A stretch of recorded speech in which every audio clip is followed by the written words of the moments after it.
Bueno, continuamos. Eh, Disculpen, me habían dejado una pregunta respecto al tema anterior, en donde me preguntaban cuáles eran los síntomas vasovagales, y estos son síntomas causados como una respuesta del sistema nervioso autónomo. Entonces, recordamos que hay simpático y parasimpático, ¿no? Entonces, esto básicamente son este tipo de síntomas, como puede ser náusea, sudoración excesiva, eh, un síncope. Entonces, estos suelen acompañar bastante a los infartos. Es bastante común que llegue un paciente que se esté infartando con náuseas, con vómitos, con sudoración, sensación de muerte. A eso se refiere con síntomas vasovagales. Bueno, ahora vamos a continuar con el segundo tema, que es examen físico, examen general y pulso arterial. Como ven, hemos hablado de básicamente la primera parte de la historia clínica, ¿no? Que es la anamnesis y podríamos decir que el relato cronológico, porque en el relato cronológico yo tengo que ubicar cuáles son los síntomas principales, ¿no? Y entonces ya hablamos de ello. Ahora vamos a hablar del apartado de examen físico, pero es bastante amplio, entonces vamos a hablar del examen físico general y del pulso arterial. Primero vamos a hablar del examen general, luego vamos a hablar un poco más del pulso, cómo se evalúa, dónde se evalúa, qué características evaluamos y cuáles son las alteraciones que más solemos encontrar. Entonces, primero respecto al examen general, algo que yo tengo que notar primero es si el paciente está estable, porque hemos hablado de que existen síntomas cardíacos o enfermedades que son una emergencia y eso depende del estado. Entonces, yo como detecto si es una emergencia, depende de cómo esté el paciente, de los síntomas que yo detecte. Si el paciente yo lo veo que está en un estado crítico, como puede estar, por ejemplo, en, ah, puede que esté con cianosis, o puede que esté confundido, que esté desesperado, o con, por ejemplo, como les mencioné, esta sensación de muerte que a veces acompaña el infarto.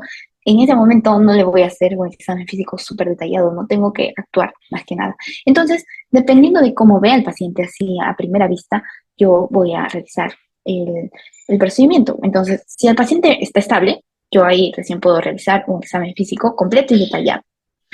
Y lo primero que hago, voy a hacer lectoscopía. Aún desde la primera vista, desde la apariencia del paciente, es que yo ya empiezo con el análisis. Veo desde así, a la vista nada más, puedo saber cuál es su edad, y la edad lo vinculo con la patología, cuál es su sexo, cuál es su etnia, depende de la posición en la que está el paciente, depende de su hábito corporal, si es que el paciente, por ejemplo, tiene obesidad, eh, o alguna otra comorbilidad que quizá yo pueda identificar simplemente con verla. Por ejemplo, hay condiciones, enfermedades que están asociadas con la enfermedad cardiovascular, y si yo las detecto a simple vista, ya me da más o menos una idea de qué patología se está tratando. Por ejemplo, el síndrome de Marfan, que es algo que ya hemos descrito, que es una patología que afecta el tejido conectivo y se asocia con, por ejemplo, aneurismas o afectación de los vasos. Otra, por ejemplo, que es el síndrome de Down, que también está asociado con enfermedad cardiovascular, o también el síndrome de Turner. Y eso yo lo puedo ver, ¿no? Ver a simple vista, porque son características físicas que pueden presentar estos pacientes. Y si yo ya lo detecto, ya es y me lo tengo que anotar, porque es parte de los hallazgos del examen general. Eso a simple vista.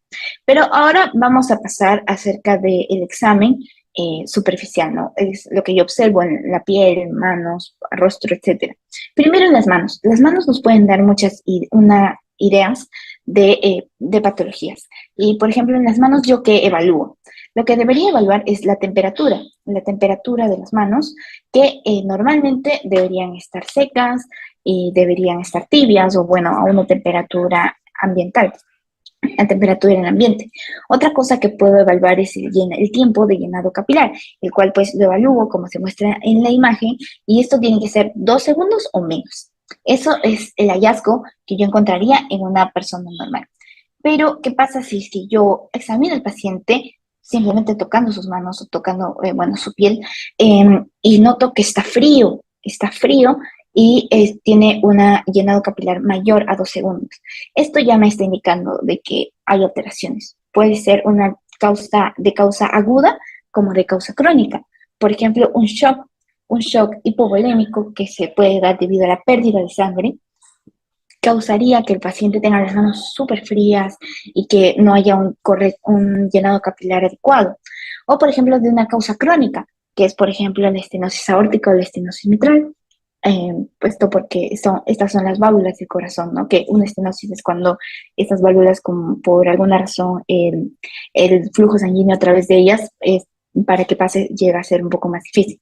Entonces, solo por tocar las manos, yo ya puedo, ya me puede guiar ella. Eso, pero también puedo evaluar, por ejemplo, en el dorso de la mano, algo que yo puedo evaluar son los asantomas tendinosos, que estos son signos de hipercolesterolemia familiar. Y también habíamos hablado de la hipercolesterolemia familiar, uno de los datos que yo podría sacar de mi antecedente familiar en el paciente. Y es importante porque esta enfermedad genética, de causa genética, está asociada justamente con niveles elevados de colesterol y con enfermedad coronaria prematura, o sea, en personas jóvenes, ¿no? Entonces yo examino la superficie extensora de la mano buscando estos santomas tendinosos que suelen ser, pueden tener apariencia de masas amarillas y suelen ser duras, y justamente los ubicamos ahí en las manos y son nada más que depósito de líquidos. Además, otra cosa que yo puedo analizar en el dorso de la mano son manchas de tabaco que suelen aparecer en las personas después de, pues por fumar, cuando fuman demasiado durante un largo tiempo. Es importante porque ya habíamos dicho que el tabaquismo es uno de los factores de riesgo más importante uno de los más importantes de la cardiopatía coronaria. Y además, el grado de consumo se asocia con la severidad de la enfermedad. Otro que puedo evaluar es la palidez de las manos, que por ejemplo puede haber palidez en personas que tienen anemia, donde con una disminución en la cantidad de hemoglobina puede manifestarse simplemente en las manos. O la cianosis, ya habíamos hablado de la cianosis, que puede tener causa pulmonar como causa cardíaca, y la cianosis pues se asocia con la hipoxemia, que hay una dificultad hay un problema en la oxigenación de los tejidos. Y si yo lo veo, eso justamente yo lo puedo ver en las extremidades, ¿no? Cuando hablamos de una cianosis periférica. Eso respecto al dorso, pero en la palma de la mano nosotros podemos observar también otras lesiones, como son, por ejemplo, las lesiones de Janeway, que estas son descritas como máculas rojas que son no dolorosas, que suelen aparecer en la región tenar o en las eminencias tenar e hipotenar, o sea, aquellas que están debajo del dedo pulgar o del dedo meñique. Ahí suelen aparecer estas lesiones, como podemos ver en la imagen, pero otra lesión que puede aparecer en la palma son los nódulos de Osler, que estos son descritos como lesiones eritematosas que generalmente suelen aparecer en la punta de los dedos, y estas sí son dolorosas. Y ya vamos a ver cuál es el significado de estas lesiones. En las uñas también son un gran indicador. Por ejemplo, yo puedo detectar los dedos en palillo de tambor, que son justamente como lo podemos ver en la imagen, y estos también eran un signo de una patología pulmonar, si lo recuerdan, ya que me traduce que hay una dificultad en la oxigenación. Entonces, me puede hablar, por ejemplo, de cómo una enfermedad pulmonar pudo llegar a afectar el corazón. Otro signo que tenemos también son las hemorragias en astilla, justamente como estamos viendo en las imágenes, que suelen, como podemos ver, son marcas lineales que tienen un color medio marrón, medio rojo, que suelen dar a lo largo de las uñas, que puede ser tanto a nivel de las manos y de los pies. Y en el rostro, ¿qué podemos evaluar? Podemos evaluar la boca, tanto buscando cianosis, que sería cianosis central, la cual puede darse, por ejemplo, en casos de una insuficiencia cardíaca grave. O también podemos evaluar los ojos, porque en los ojos nosotros podemos ubicar lo que son los antelasmas, que también son un factor de riesgo de enfermedad coronaria, eso me indica, pero además de ello también podemos identificar el arco corneal, que es el que vemos en la imagen, ya que estos están asociados con hiperlipidemia. con una alta cantidad de lípidos. Sin embargo, a veces no es que sean absolutos, a veces puede ocurrir también en pacientes normolipidémicos, pero si lo identifico ya puede indicarme.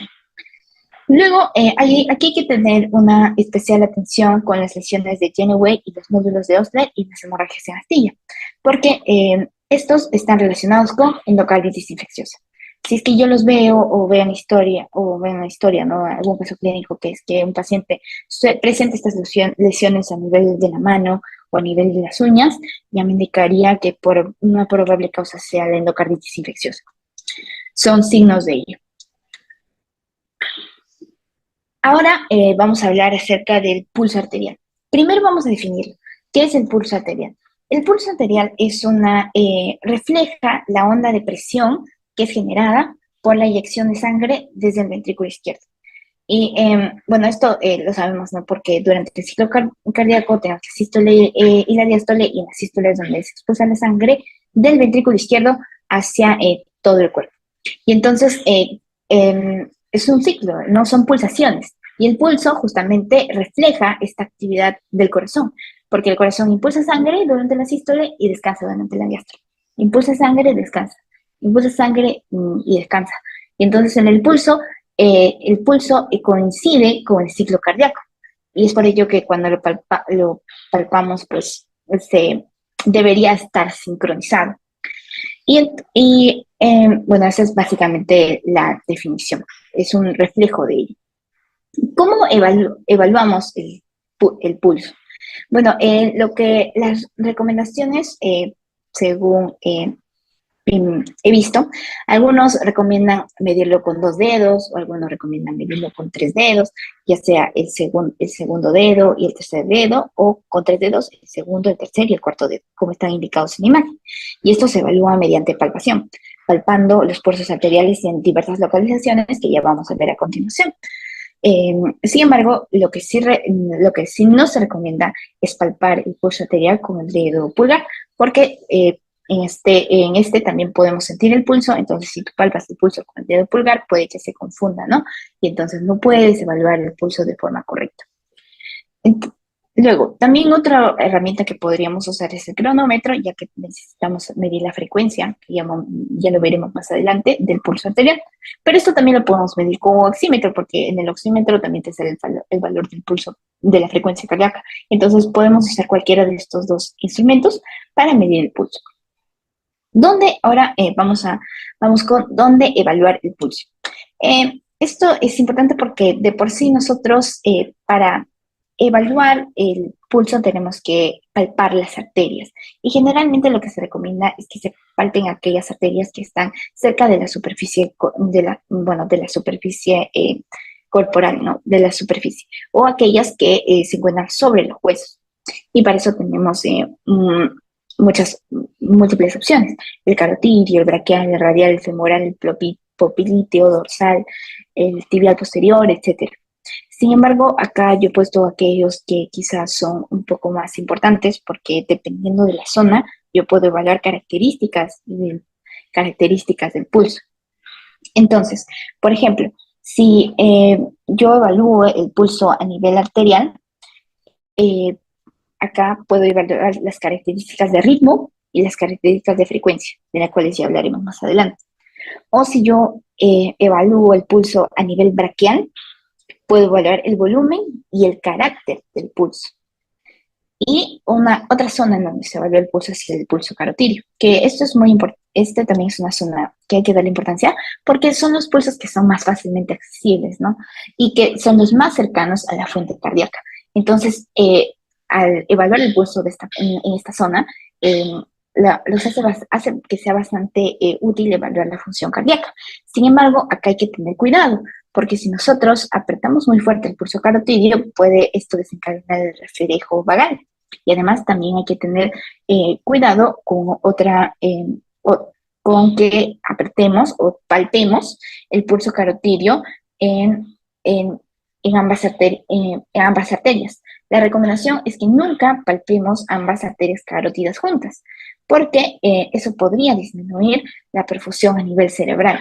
causando pues que el paciente pierda la conciencia, puede causar un síncope. Entonces no podemos evaluar el pulso carotidio de una forma muy fuerte, ni evaluar al mismo tiempo. Hay que tener mucho cuidado con él.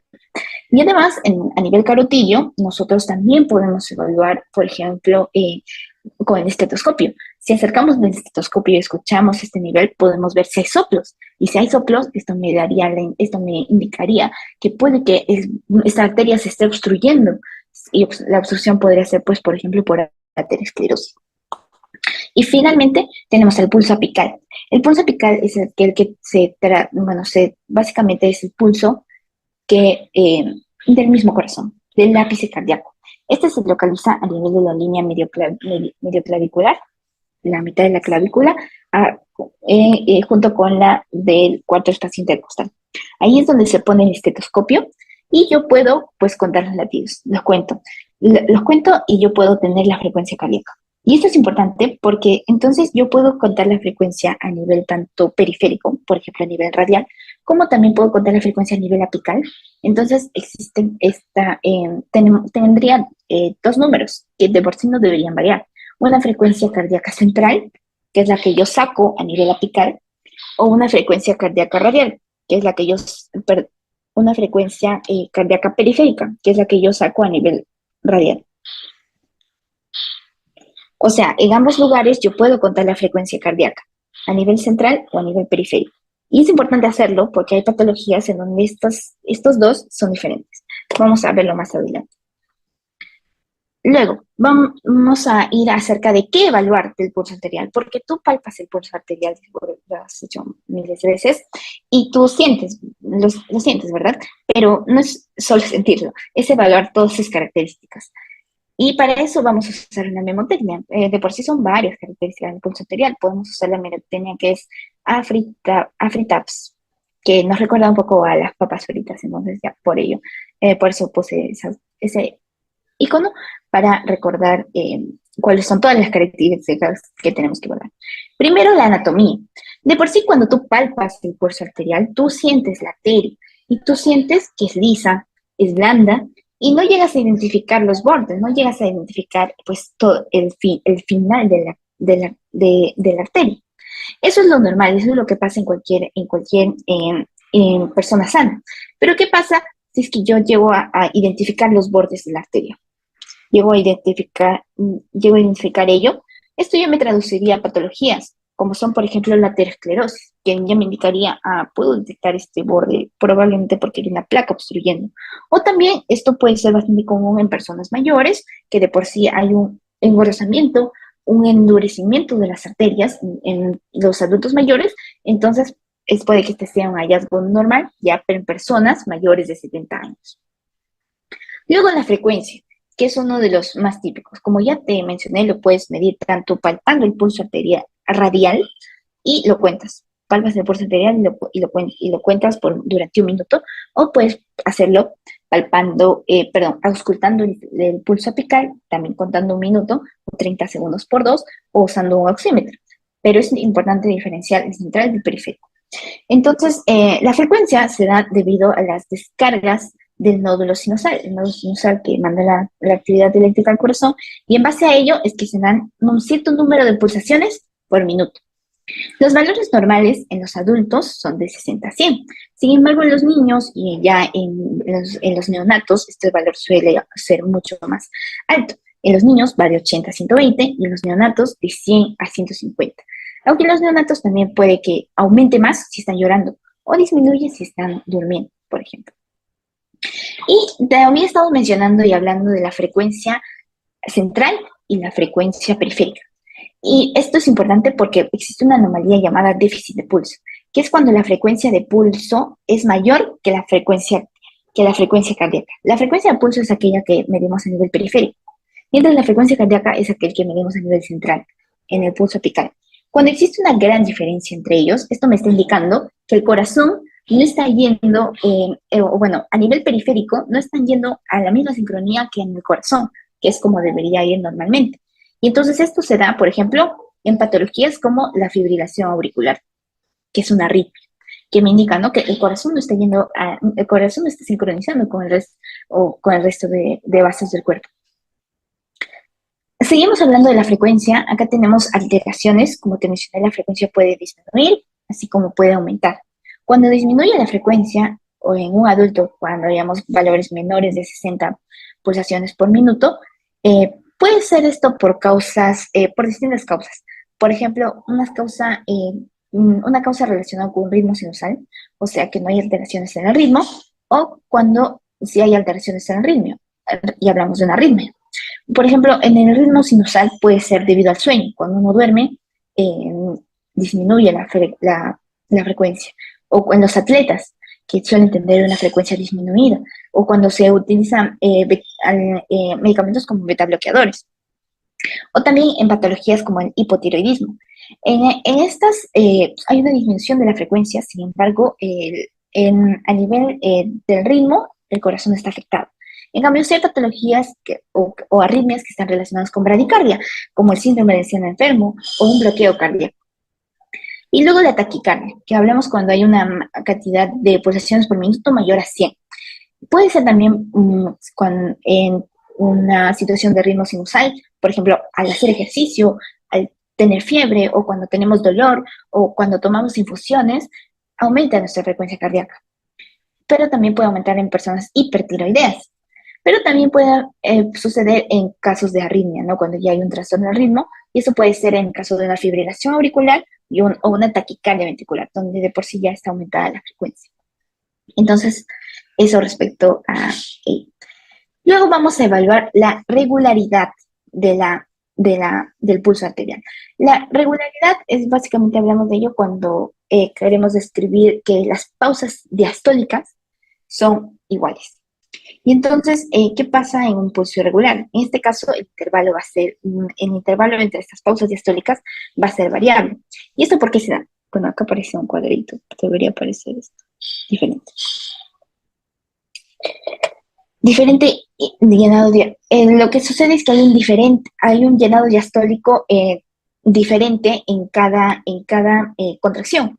Y si hay un llenado diferente, lo que sale también va a ser diferente. Por lo tanto, la descarga diastólica también llega a ser diferente. Y entonces, básicamente, el volumen de sangre que es expulsado del ventrículo izquierdo es diferente en cada contracción. Y entonces, eso se traduce en que el pulso no es regular y los intervalos suelen ser variables. Y eso también puede suceder en la fibrilación auricular. Luego tenemos la igualdad del pulso. Respecto a la igualdad del pulso, bueno, para eso vamos a tener que hablar de otra característica del pulso, que es la amplitud, que ya lo vamos a describir, más adelante. Entonces, respecto a la amplitud del pulso, acá tenemos que, a la igualdad del pulso puede haber alteraciones, como son cuando hay una desigualdad. La amplitud de la onda es básicamente cuán grande es la onda. Entonces, las desigualdades las podemos encontrar en alteraciones como el pulso paradójico o también como el pulso alternante, de los cuales vamos a hablar cuando lleguemos a la parte de los pulsos anormales. Luego, la tensión. La tensión es la resistencia que ofrece la arteria a ser comprimida. O sea, cuando tú estás palpando el pulso y tienes justamente al palparlo, puedes sentir si es que es fácil o no obliterar esta arteria. Y eso va a depender de factores como la presión sanguínea. Si es que la presión sanguínea llega a ser menor de 90 milímetros de mercurio, en ese caso la tensión suele estar disminuida. En cambio, si la presión sanguínea suele ser mayor a 180 milímetros de mercurio, la tensión va a estar aumentada. Y otra característica que también puede afectar la tensión es la rigidez de las paredes, como se da, por ejemplo, en la aterosclerosis. Porque, como hemos descrito también anteriormente, en la aterosclerosis lo que se da es que hay una afectación, ¿no?, a nivel de las paredes arteriales.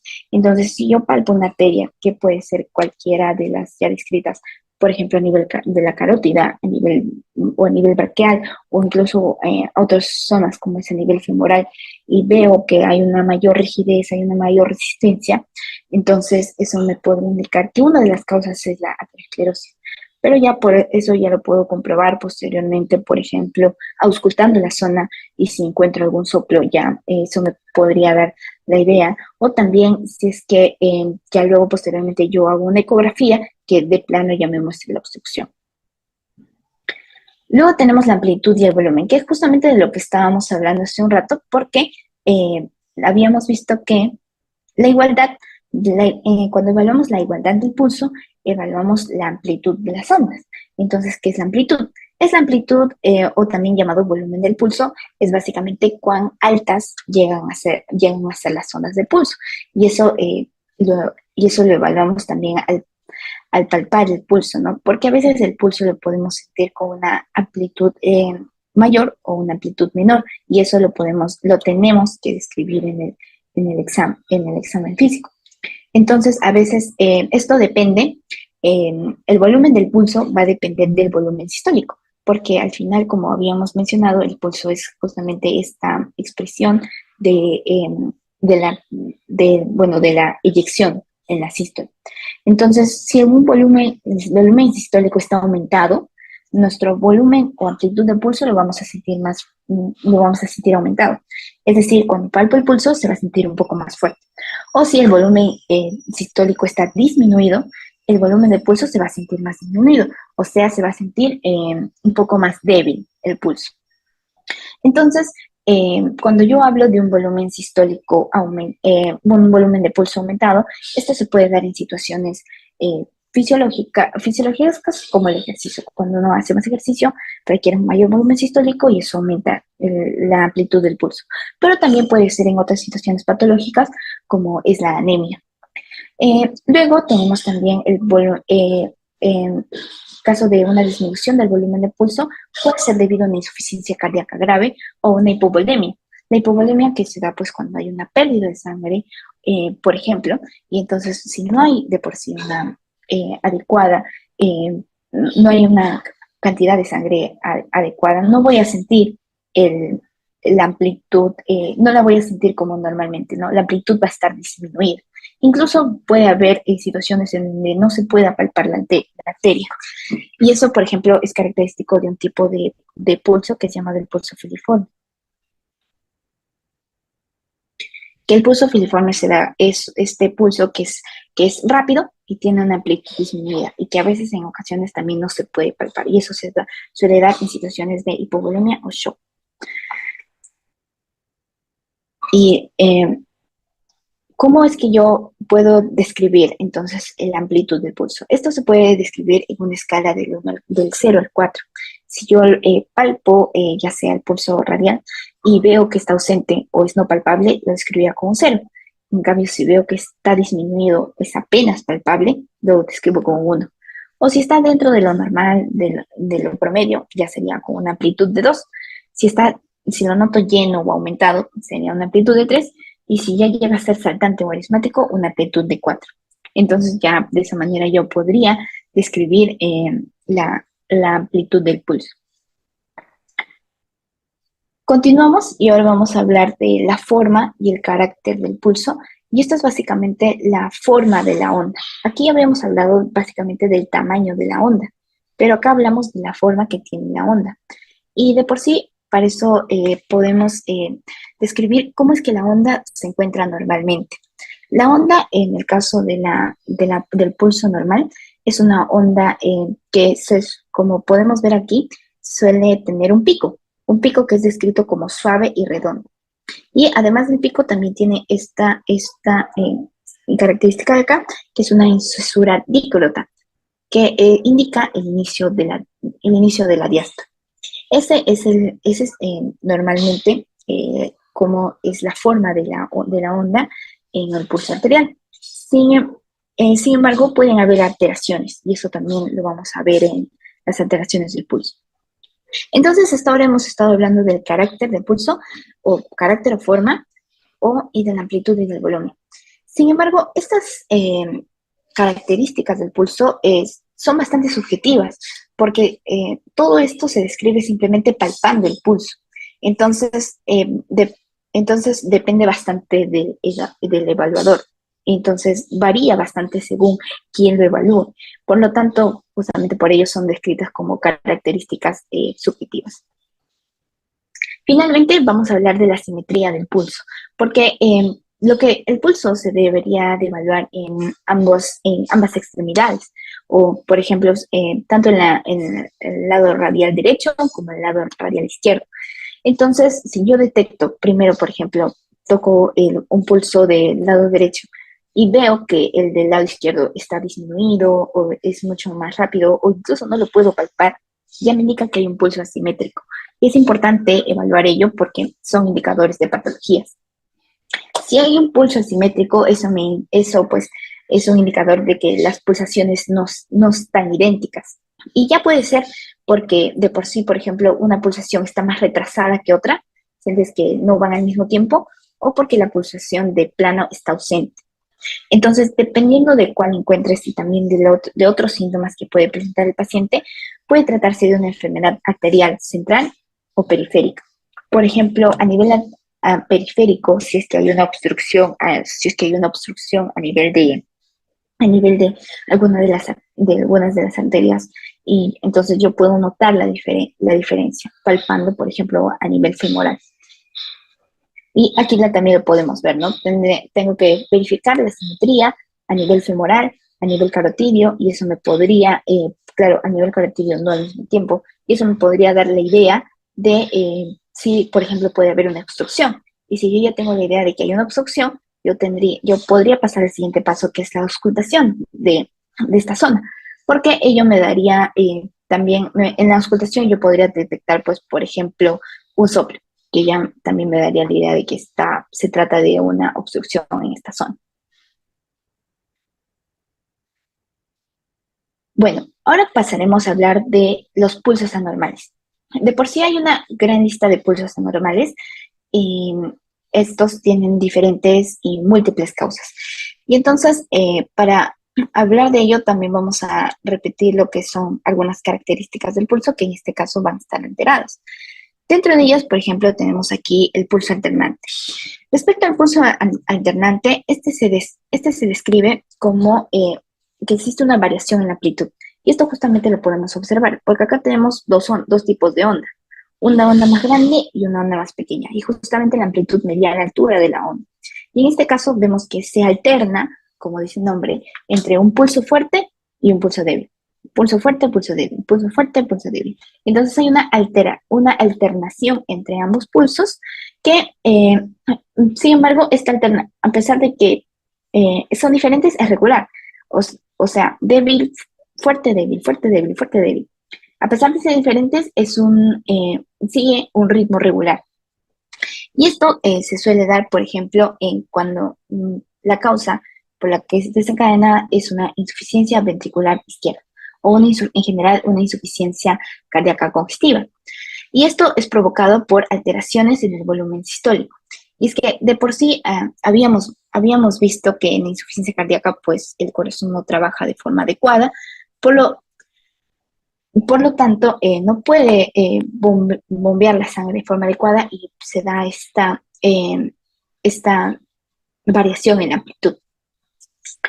Luego del pulso alternante, nosotros tenemos al pulso bisferens, que en este caso también vemos las alteraciones en la onda de pulso, que vemos que esta onda tiene dos pulsos, tiene dos picos, mejor dicho, porque normalmente la onda era así como se mostraba en la alternante, pero así como se mostraba en la alternante, ¿no? Que es una onda con un pico suave y luego con una muesca.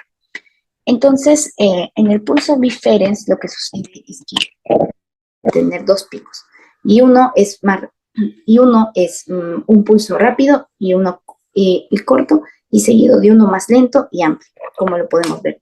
Y estos tienen nombres. El primero va a ser conocido como una onda de percusión y el segundo como una onda circulante, que es justamente lo que podemos ver ahí. Uno más rápido y corto y el otro más lento y amplio, como se puede ver en el pulso. Y tiene de igual manera que en el alternante un ritmo regular. Y una de las causas es, por ejemplo, una afectación de las válvulas aórticas, que puede ser tanto una estenosis combinada con una insuficiencia aórtica.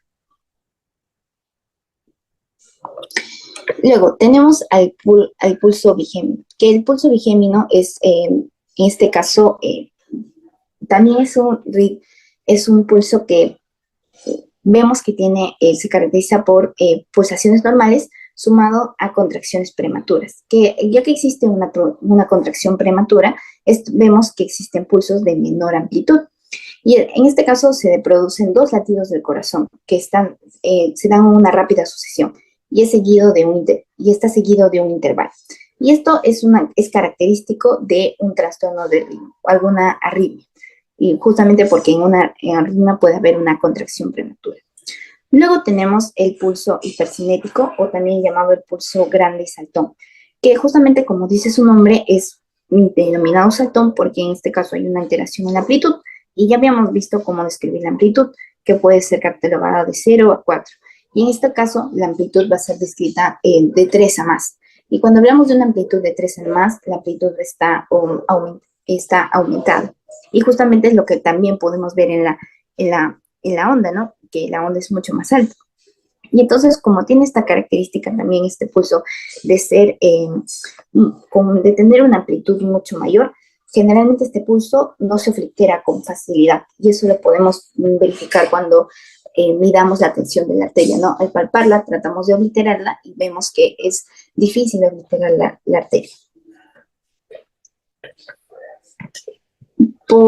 Luego tenemos el pulso paradójico, que el pulso paradójico es una exageración de un fenómeno fisiológico. Lo que sucede es que durante la inspiración va a haber una disminución de la amplitud de pulso, mientras que durante la expiración va a haber un aumento de la amplitud de pulso, como lo podemos ver en el gráfico. Y para recordar ello podemos usar una mnemotecnia llamada IDEA, que la misma palabra nos dice cómo es que se da este fenómeno fisiológico, que es que en la inspiración disminuye la amplitud, inspiración disminuye, y en la expiración aumenta la amplitud. IDEA. Y eso me podría ayudar a recordar cuáles son las alteraciones en el pulso paradójico. Y como mencioné, de por sí esto es algo que se da a nivel fisiológico, sin embargo, también puede ser parte de algunas patologías, como son, por ejemplo, a nivel por algún trastorno en el ritmo, como puede ser una extrasístole, o también puede ser extrasístole, también puede ser, sucede en el asma bronquial. Recuerdo que también lo vieron en la clase de asma, puede haber este pulso paradójico, o también puede darse en el caso de un enfisema, un derrame pericárdico o una pericarditis conceptiva. Disculpen, no pasa nada.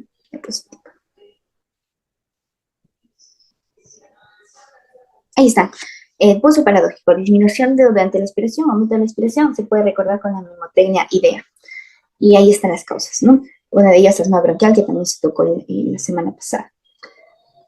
Y finalmente tenemos el pulso de Corrigan, o el pulso martillo de agua, o también llamado colapsante, que en este caso vemos también anomalías en la amplitud de la onda, ¿no? En la altura de la onda, que vemos que la amplitud está aumentada, es una amplitud mayor. Así también vemos que la onda es estrecha, es una onda bastante corta, y que tiene un descenso súbito. El pulso aumenta y disminuye de forma súbita. Las causas de este pulso colapsante o martillo de agua o de Corrigan son, por ejemplo, el conducto arterial impermeable o una regurgitación aórtica.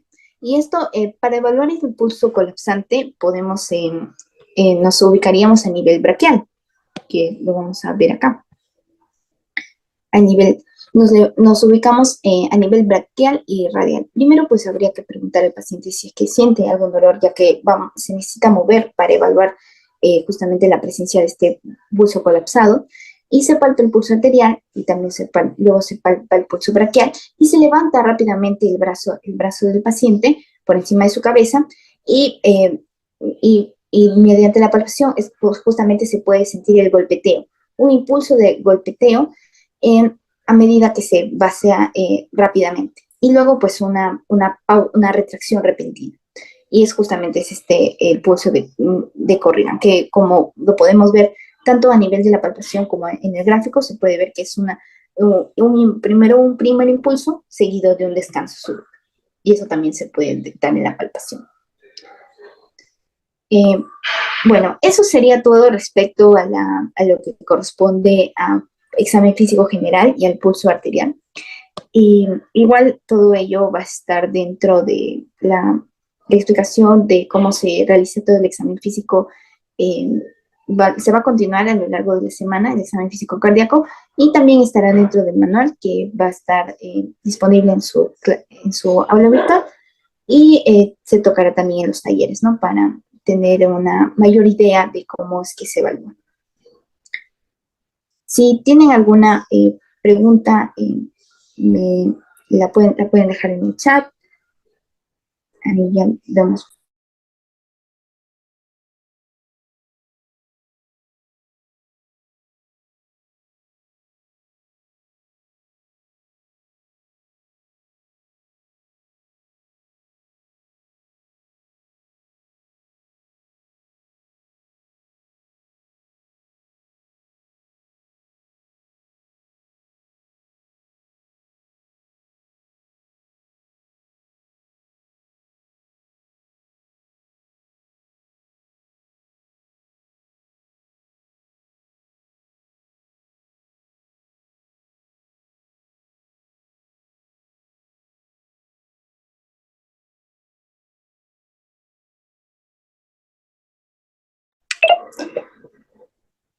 Bueno, ahí justo preguntaron qué es el reflejo vagal.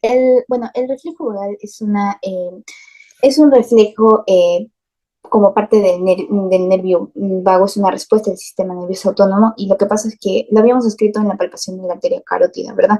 Entonces, cuando palpamos la arteria carótida, justamente se pueden llegar a estimular los vagoreceptores que se encuentran en esta zona, y esto llevaría a la activación del nervio vago, desencadenando el nervio vagal y el reflejo vagal. Y entonces esto puede desencadenar varios efectos, ¿no? Como son, por ejemplo, incluso bradicardia, y por eso es que se dice que no hay que presionar, bueno, se recomienda que no hay que presionar tan fuerte la arteria carótida para evitar desencadenar el reflejo vagal.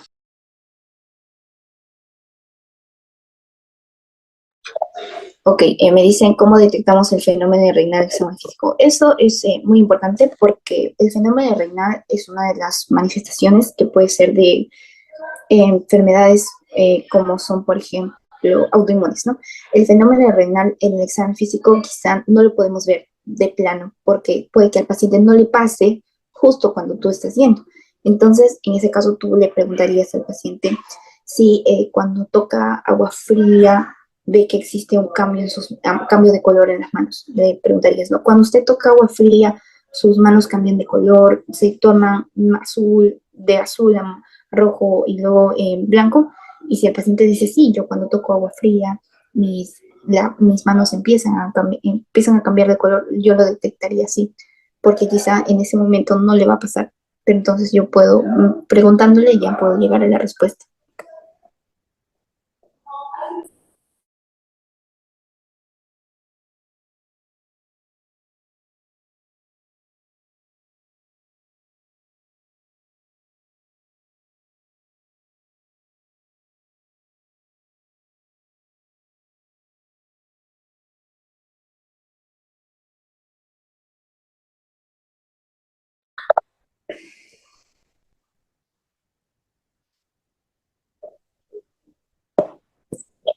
Si tienen otra pregunta, lo pueden dejar en el chat, y si no, también vamos a continuar a lo largo de toda esta semana con cardiología, y también, si no, ya en los talleres se pueden hacer las preguntas. Si no tienen ninguna otra pregunta, creo que daríamos por finalizada las dos primeras clases de cardiología. Ahí tenemos otra.